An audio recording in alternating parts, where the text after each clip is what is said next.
हमारे हिमाचल की इस चट्टान पर एक ऐसी शक्ति का वास है जिनके आशीर्वाद से यहाँ रोजाना शहद निकलता था। मगर फिर एक इंसान पर लालच का भूत सवार हुआ और उसने सोचा कि क्यों ना इस पूरी चट्टान को तोड़कर सारा शहद निकाल लिया जाए। और फिर यही लालच उसकी जान भी ले बैठा।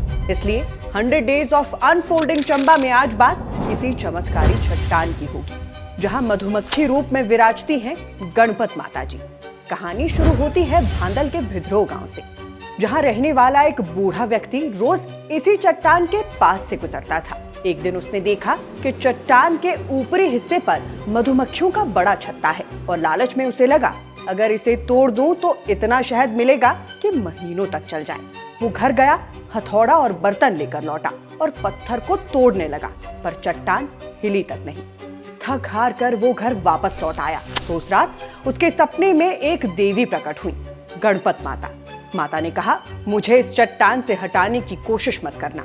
मैं मधुमक्खी रूप में यहीं विराजती हूँ। मेरा कुल भदरवाह से जुड़ा है। अगर तुम्हें शहद चाहिए तो बस बर्तन रख देना, मैं भर दूंगी।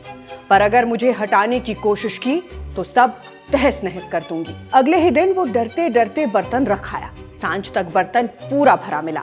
फिर ये क्रम कई दिनों तक चलता रहा, लेकिन इंसान की फितरत वही। एक दिन फिर लालच जागा। उसने सोचा अगर पूरी चट्टान ही तोड़ दूं तो सारा शहद मेरा हो जाएगा, मधुमक्खियां भी घर ले जाऊंगा। मगर जैसे ही उसने पहला वार किया, तेज गर्जना जैसी आवाज हुई। देवी माँ तुरंत प्रकट हुई। माता ने कहा, मैंने तुम्हें चेतावनी दी थी और देखते ही देखते हजारों मधुमक्खियों ने उसे घेर लिया। वो वहीं डंक लगने से गिर पड़ा और उसकी मृत्यु हो गई। कुछ देर बाद गांव के लोग रास्ते से निकले तो उन्होंने उस दृश्य को देखा। ध्यान से देखने पर उन्हें लगा कि कोई सामान्य जगह नहीं है।